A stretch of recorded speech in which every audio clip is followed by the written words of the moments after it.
This is Soma here and welcome to build career channel.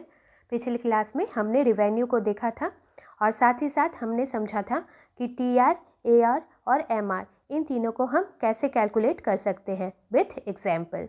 चलिए आज हम देखेंगे कि टीआर, एआर और एमआर अलग अलग मार्केट कंडीशन में क्या रिलेशनशिप शेयर करती हैं। चलिए एट फर्स्ट हम देखेंगे कि इम्परफेक्ट कंपटीशन के केस में क्या होता है। चलिए अब हम देखेंगे टीआर, एआर और एमआर के बीच अंडर इम्परफेक्ट कंपटीशन के केस में। ध्यान रखिएगा, इम्परफेक्ट कंपटीशन के केस में ये तीनों आपस में किस तरह से रिलेशनशिप शेयर करती है, अब हम इसे देखेंगे। तो टेबल के थ्रू समझते हैं, इजी होगा हमारे लिए समझना। तो देखिए यहाँ पे यूनिट क्या हो रही है, धीरे धीरे यूनिट बढ़ रही है। हम ज़्यादा से ज़्यादा यूनिट कब सेल कर पाते हैं, जब हमारी प्राइस कम होने लगती है।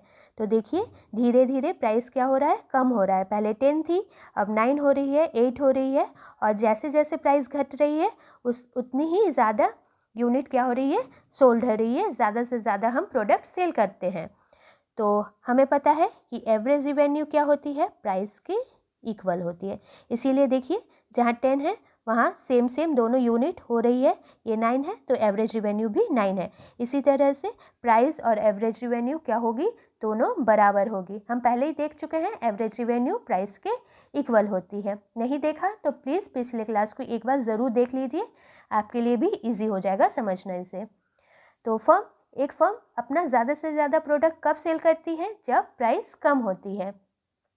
और यहाँ पे देखिए एआर जो है वो एमआर के मुकाबले कम तेज़ी से फॉल कर रही है, बट एमआर क्या हो रही है, वो बहुत तेज़ी से फॉल कर रही है। देखिए नेगेटिव चली गई है एमआर, बट एआर जो है वो नेगेटिव नहीं होती है। इसीलिए हमें क्या दिख रहा है, एमआर कर्व जो है वो एआर कर्व के नीचे ये डाउनवर्ड बिलो जो है हो रही है, वो लाई कर रही है। एमआर कर्व क्या हो रही है, लाइज बिलो एआर। इसका मतलब है एमआर एआर के मुकाबले ज़्यादा तेज़ी से फॉल कर रहा है। और यहाँ पे एक गौर कीजिए, जैसे जैसे ये ज़्यादा से ज़्यादा प्रोडक्ट सेल हो रही है, वहाँ पे क्या हो रहा है, ज़्यादा से ज़्यादा जैसे प्रोडक्ट सेल कर रही है, एआर और एमआर के बीच क्या हो रहा है, डिस्टेंस जो हो रहा है वो भी ज़्यादा से ज़्यादा बढ़ रहा है। डिस्टेंस भी दोनों के बीच, एआर और एमआर के बीच बढ़ रहा है। ये फर्स्ट केस है। टीआर में देखिए क्या हो रहा है, टीआर क्या कर रहा है, यहाँ पे राइज तो हो रहा है। फर्स्ट केस में क्या हो रहा है, टीआर राइज तो हो रहा है, पर क्या हो रहा है, डिमिनिशिंग रेट में। देखिए पहले डिफरेंस कितना था, 8 था, फिर 6। देखिए टीआर के बीच के डिफरेंस कितना है, 6 है, पर ये बढ़ रहा है। और एक पॉइंट पर क्या होगा, सेकेंड स्टेज क्या हो रहा है, सेकेंड स्टेज जहाँ टीआर मैक्सिमम है। टीआर क्या है, ये मैक्सिमम है, 30 पर आ गया है। टीआर कहाँ है, 30 पर है। और इस पॉइंट पे क्या होगा कि एमआर क्या हो रहा है, एमआर जो है वो 0 है। एमआर क्या है, 0 है।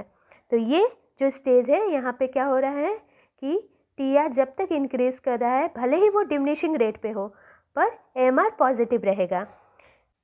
मैं इस पॉइंट को दोबारा रिपीट कर रही हूँ कि जब तक टीआर इंक्रीज कर रहा है, भले ही वो डिमिनिशिंग रेट पे हो, हमें दिख रहा है कि 10 के बाद हमारी 18 आ रही है टीआर, तो दोनों के बीच डिफरेंस कितना है, 8। और 18 और 24 के बीच हमारी डिफरेंस कितनी आ रही है, 6। यानी ये डिमिनिशिंग रेट पे बढ़ रहा है, पर इसमें क्या हो रहा है, पर टीआर इंक्रीज कर रहा है, तब तक एमआर पॉजिटिव रहेगा। टीआर 5th और 6th यूनिट के लिए क्या है, सेम है, कांस्टेंट है। आप ध्यान से देखिए दोनों के बीच टीआर जो है वो कांस्टेंट है। और थर्ड स्टेज क्या है, जहाँ पे 7th यूनिट में टीआर क्या हो रहा है, धीरे धीरे फॉल कर रहा है। 7th यूनिट पे देखिए धीरे धीरे फॉल कर रहा है और एमआर भी क्या हो रही है, नेगेटिव होती जा रही है। और यहाँ पे ध्यान रखिएगा हमेशा एक बात कि एआर जो रहती है वो ऑलवेज पॉजिटिव रहती है।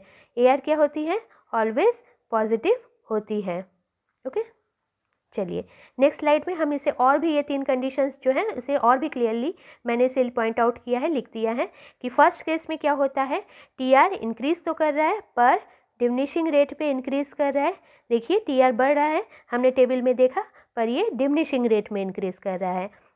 और जब तक टीआर इंक्रीज कर रहा है, भले ही वो डिमिनिशिंग रेट पे हो, एमआर क्या रहेगा, पॉजिटिव रहेगा। एमआर नेगेटिव नहीं जाएगी, पॉजिटिव जाएगी। और एआर भी धीरे धीरे डाउनवर्ड्स हो रही है और ये प्राइस के इक्वल होती है।